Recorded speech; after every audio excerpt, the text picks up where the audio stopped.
Өдрийн мэд хүргэе үзэгчдээ мэдээлж байна.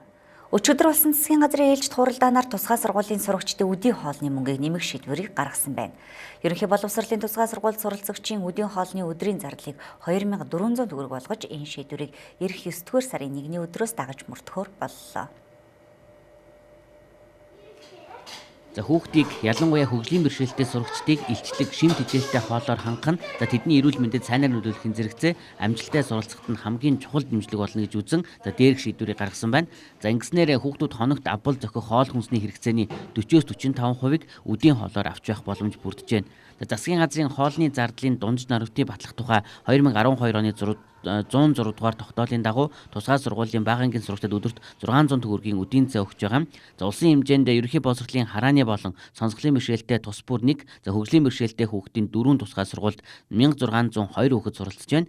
Сурагчдын үдийн хоолны зардал нь жилд 746 сая төгрөг болох бөгөөд энэ оны төгсөвт хүндрэл учрахгүй юм байна. Тусгай сургуульд суралцж байгаа хүүхдүүдийн өдрийн хоолны зардлыг 2400 төгрөг байхаар нормативыг өөрчилж батллаа. Нийтдээ Монгол улсад бол 6 тусгай сургуульд 1600 гаруй хүүхдүүд явж суралцдаг.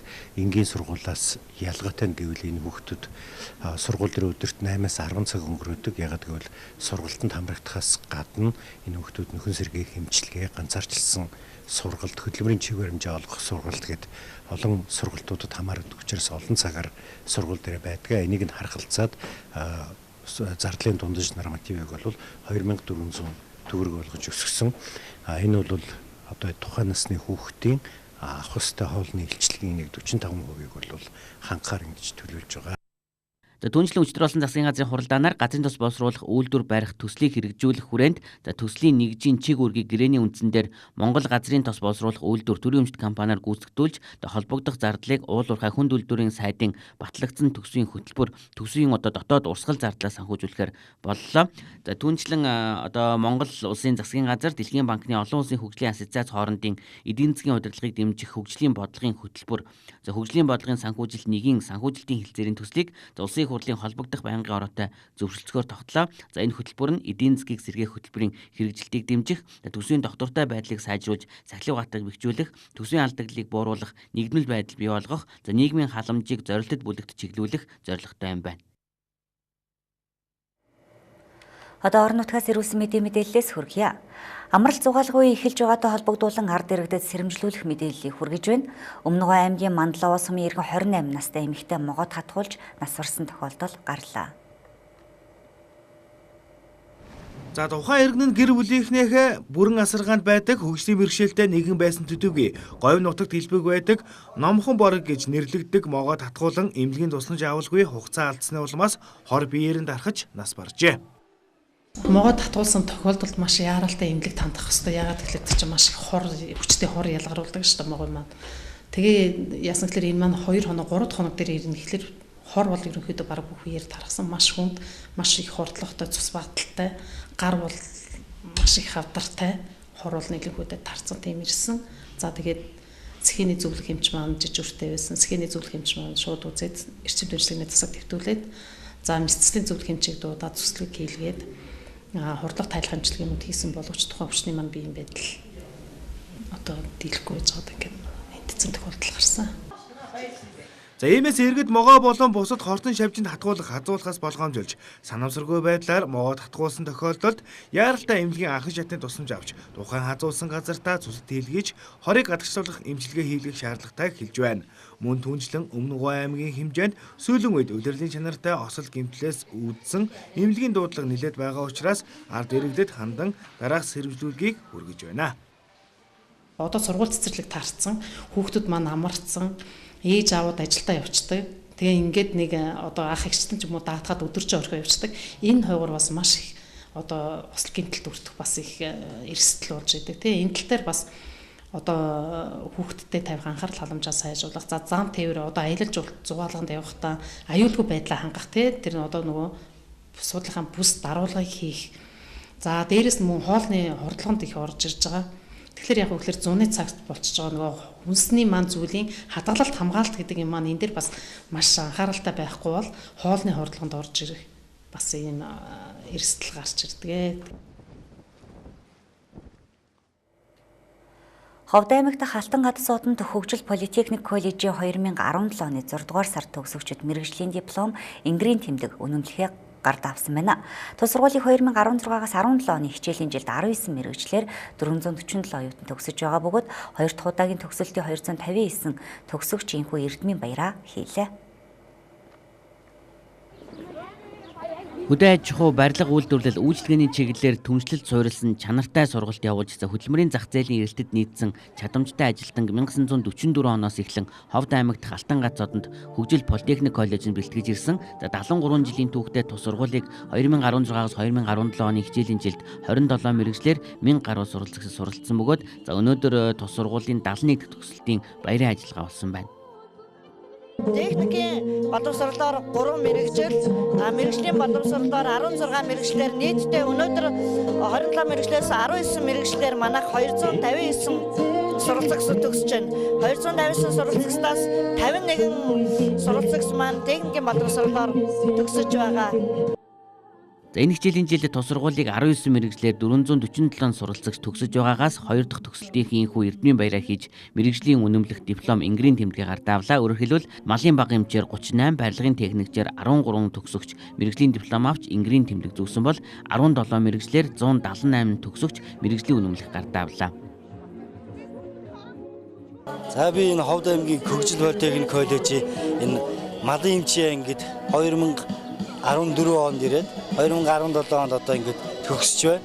Малын эмч мэргэжилтэй энд эрдэмтэн багш нараараа заалгаж мэддэг чаддаг болохны сурж мэдэж авч төгсөж байгаа одоо баяртай байна. Төгсөж гараад яг юу хий гэж бодож байна? Тогоочийн ажлын байр ер нь хэр эрэлттэй юм болоо?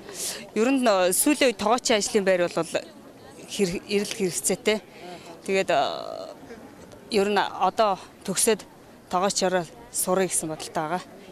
За сүүлийн жилүүд мэргэжилтэд болсон хүчин хамгийн их эрэлттэй байгаа бөгөөд тус сургуулийн төгсөгчдийн 70 гаруй хувь нь ажлын байртай болдог байна. За тиймээс тус сургуулийн төгсөгчид өөрсдийн мэргэжлээрээ ажиллах, цаашлаад хүсвэл одоо мэргэжлээрээ үргэлжлүүлэн суралцах бүрэн боломжтой. Түншлэгчнээс мөн төгсөгчдөө шилж ажлын байран дээр шууд очих урилга өгч байгаа. Өнөөдрийн төгсөлтийн баяр дээр хөдөлмөрийн хэлтсээс мэргэжлүүд ирж ажил зуучлах үйлчилгээг үзүүлж байна. Хөгжил политехник коллежийн 2017 оны 6 дугаар сар төгсөгчдийн эрдмийн баяр, мэргэжлийн диплом, ингрийн тэмдэг, үнэмлэх гардуулах үйл ажиллагаа, ажлын гараа өдөрлөгийн үеэр тухайн үед жилд үйлдвэрлэлийн даатгалыг амжилттай зохион байгуулсан нэр бүхий байгууллагуудыг шалгаруулж шагнаж урамшуулсан байна. Тухайлбал үйлдвэрлэлийн даатгалыг жил бүр амжилттай зохион байгуулдаг Цагийн булаг, оёдлын цэх, леди гоо сайхны салон, барилгын ланц компанийг тус шагнаж урамшуулжээ. За мөн энэ үеэр ажлын байраар хангагдсан төгсөгчдийг бүртгэж, ажлын байрны захиалга өгсөн аж ахуйн нэгжийн танилцуулгын төгсөгчдийг ажлын байранд зуучилж мөн ажил хаягчаар бүртгэсэн байна.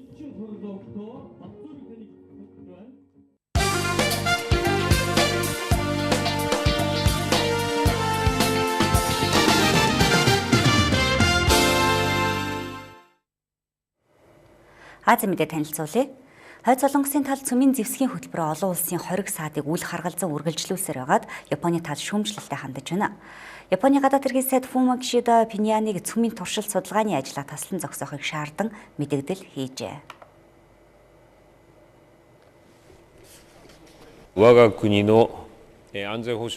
Хойд Солонгосын тал өнөө өглөө ээлжид далавчид буужингийн туршилтаа явуулж буужингууд Японы тэнгисийн орчинд туссан байна. Пиньяны нудаад хөлөг онгоц эсэргүүцэх далавчид буужин туршиж тэдгээр буужингууд нь 200 км зам туулан Японы тэнгисийн уснаа унжээ. Их сурвалжуудын мэдээлж байгаагаар далавчид буужингуудыг Хойд Солонгосын зүүн эргээс харвсан байна. Японы гадаад хэргийн сайд Пиньяны ээлжид туршилтыг эрс шүүмжлэн буруутгаж цаашид улсынх нь газар нутагт ойр байрлалтай газарт буужингийн туршилт явуулахыг төвчөхгүй гэдгийг мэдэгдэн бүс нутгийн улс орнуудтай Хойд Солонгосын эсрэг авах хариу арга алхмын талаар хэлцэх болно гэжээ.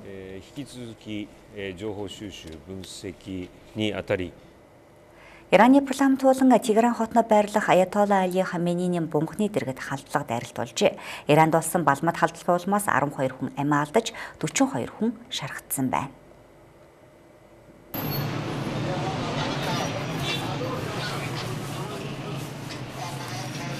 Ираны парламентын танхимд буун дуу хадаж үйл мэдэгдэх этгээд галт зэвсгээр гал нисэн юм. Түүнчлэн парламентын ордноос 20 км-ийн зайтай байрлах Хаменейгийн нэрэмжит бунхны дэргэд мөн халдлага дайралт болжээ. Эдгээр хоёр халдлагыг амиа золиослогч этгээдүүд үйлдсэн байна. Иранд амиа золиослогч халдлага үйлдсэн тохиолдол өмнө нь гарч байгаагүй маа. Ираны эрх баригчид улсынхаа нийслэлд ар араасаа болсон халдлагад Сауди Арабын талыг буруутгаж байна. چند نفری بودن یا حداقل 4-5 نفری بود.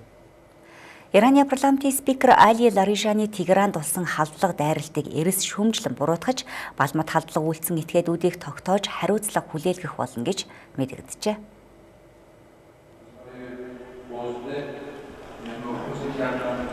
Али Ларижаны амиа золиослогч этгээдүүд улсынх нь хууль боловсруулах дээд байгууллагын танхим руу нэвтэрч халдлага үйлдсэн явдлыг эрс шүүмжилж, халдлагыг зохион байгуулсан цаад эддийг заавал олж тогтоох болно гэжээ.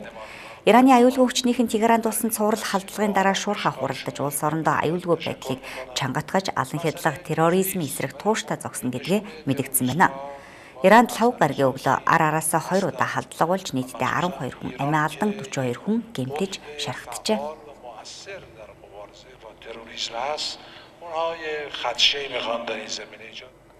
Олон улсын халдлага терроризмын аюул занал хийлийн талаар Ираны өндөр албаны төлөөлөгч Оросын талдаа хэлэлцжээ. Ираны үндэсний аюулгүй байдлын зөвлөлийн тэргүүн Али Шамханы, Оросын албаны улсын ерөнхийлөгчийн зөвлөлийн Сирийн асуудал хариуцсан зөвлөх Александр Лаврентьевтэй уулзсан байна.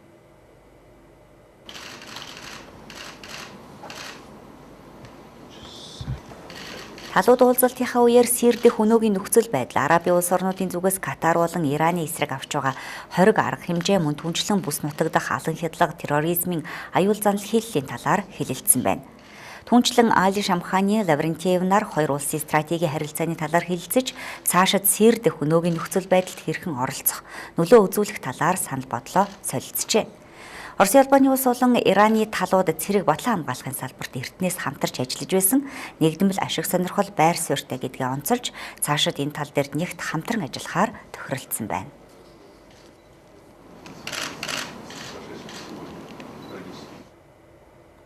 Өдрийн мэдээ танилцууллаа. Мэдээний төгсгөлд энэ өдөр түүхийн утаснаа болон хүлээн авна.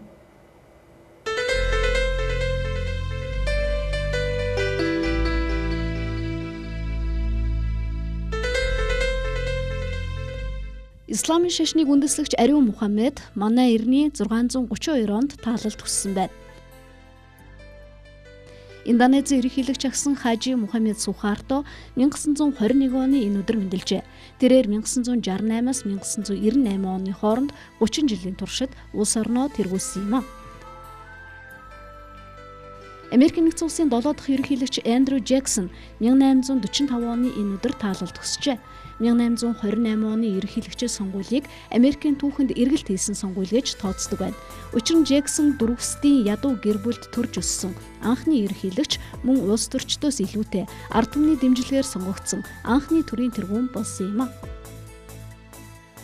Английн нэртэй архитекторч Жозеф Пэкстон 1865 оны энэ өдөр хорвоогийн мөхөсийг үзүүлжээ.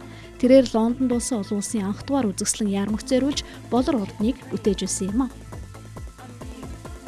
Америк нэгдсэн улсын 41 дахь ерөнхийлөгчийн эхнэр, 43 дахь ерөнхийлөгчийн ээж тэргүүн хатагтай Барбара Буш 1925 оны энэ өдөр мэндэлжээ. 1940 оны энэ өдөр дуучин жүжигчин Нэнси Синатра мэндэлжээ.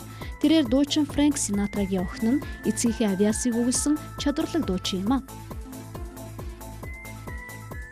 1869 оны энэ өдөр Америкийн Чикаго мужийн зохион бүтээгч Айвс Макгавни тоос сорогч бүтээн зохиогчийн эрхийг нь авч байжээ. Тэгвэл 1824 оны 6 дугаар сарын 8-ны энэ өдөр Квебекийн зохион бүтээгч Ноа Каршинг угаалгын машины зохиогчийн эрхийг гэрчлэгийг авч байсан байна. Америкийн кино академийн нийгэмлэг 1984 оны энэ өдөр Диснейн хүүхэлдэйн баатар Дональд Дакийг хүндэт гишүүнээрээ элсүүлж байжээ. Одоогоос 392 жилийн тэртээ 1625 оны энэ өдөр Францын нэртэй одон орон судлаач Giovanni Domenico Cassini мэндэлжээ. Парисын одон орон судлалын төвийг тэргүүлэн ажиллаж байсан тэрээр бархан суйд улаан гариг тэнхлэгээ даган эргэлтгийг нээж санчир гаригийн 4 дагуулыг нээн нарны параллаксын хэмжих түүнийг анх тодорхойлсон юм. Америкийн рэп дуучин Kanye West өнөөдөр 40 нас хүрч байна. Тэрээр 1977 оны энэ өдөр мэндэлжээ. 1984 оны энэ өдөр Америкийн кино прокатад хий үзэгдлийн ангуучид кино анх гарч байжээ.